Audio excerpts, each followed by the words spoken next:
নমস্কাৰ বন্ধুসকল, আপোনালোকক ষ্টেণ্ডআপ অসমলৈ স্বাগতম জনাইছোঁ।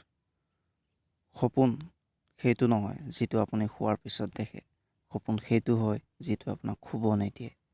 এই কথাষাৰ কৈছিল ভাৰতৰত্ন ডক্টৰ APJ আব্দুল কালাম ছাৰে, যিজনে মহাকাশ আৰু সুৰক্ষা বিভাগত ভাৰতক ইমান ডাঙৰ সহযোগিতা কৰিছিল যাক আমি শব্দৰে প্ৰকাশ কৰিব নোৱাৰোঁ।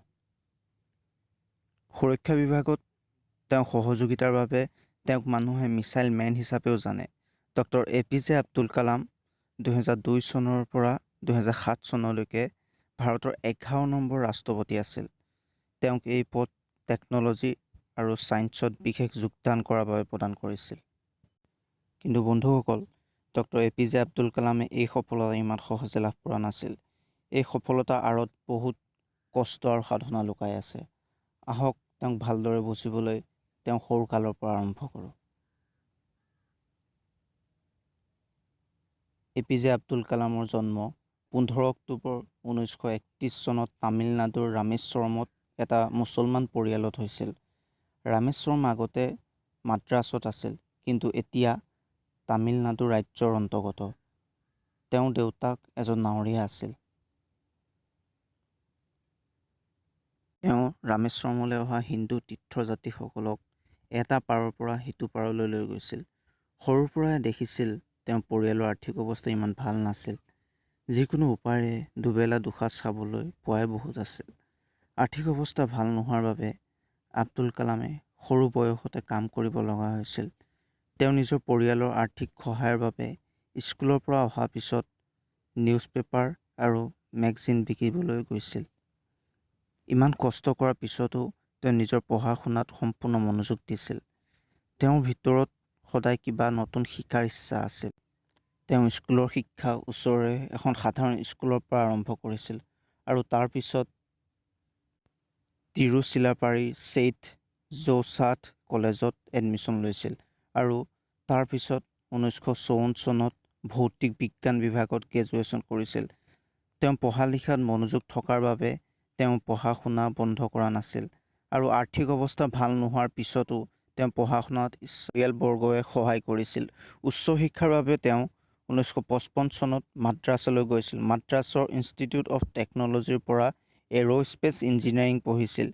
ইঞ্জিনিয়াৰিং পাছ কৰাৰ পিছত আব্দুল কালাম ৰক্ষা অনুসন্ধান আৰু বিকাশ সংগঠন DRDOত বৈজ্ঞানিক হিচাপে নিৰ্বাচিত হৈছিল।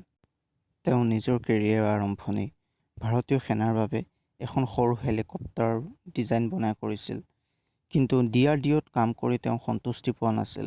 DRDOত এক সীমিত কাম হৈছিল যি সদায় একেই কৰিব লগা হৈছিল, কিন্তু কালামে এক সীমিত কামত বান্ধ খাই থাকিব বিচৰা নাছিল। অলপ বছৰ কাম কৰাৰ পিছত 1969 চনত তেওঁ transfer Indian Space Research Organisation ইছৰোত হৈছিল। ইয়াত তেওঁক ভাৰতীয় ছেটেলাইট লঞ্চৰ ডাইৰেক্টৰ হিচাপে নিযুক্তি কৰিছিল। তেতিয়া তেওঁৰ মনত এটাই ভাৱ আহিছিল যে মই এই কামৰ বাবেই জন্ম লৈছোঁ। তাৰ পিছৰ পৰাই তেওঁ কেতিয়াও পিছলৈ ঘূৰি চোৱা নাছিল আৰু এটাৰ পিছত এটা শক্তিশালী মিছাইল ভাৰতক দিছিল আৰু গোটেই পৃথিৱীক দেখাইছিল যে আমি ভাৰতীয়ও কাৰোতকৈ কম নহয়। এজন অদ্ভুত বৈজ্ঞানিক হিচাপে তেওঁৰ সফলতাক দেখি 2002 চনত তেওঁক ভাৰতৰ ৰাষ্ট্ৰপতি পদত নিৰ্বাচিত কৰিছিল আৰু 2007 চনলৈকে তেওঁ ৰাষ্ট্ৰপতিৰ কাম সুচাৰুৰূপে কৰিছিল। তেতিয়া তেওঁৰ বয়স বহুত হৈছিল আৰু সেই সময়ত সকলো মানুহে আৰাম কৰাৰ কথা ভাবে, কিন্তু তেওঁ এনেকুৱা কৰা নাছিল। তেওঁ বহুত জেগাত প্ৰফেচাৰ হিচাপে শিক্ষা প্ৰদান কৰিছিল আৰু তেওঁ গোটেই জীৱন নৱপ্ৰজন্মক মাৰ্গদৰ্শনত লগাইছিল। মানৱতাৰ ভালৰ বাবে আৰু মানুহৰ জীৱন অধিক সফল বনোৱাৰ বাবে তেওঁ গোটেই জীৱন সমৰ্পিত কৰিছিল।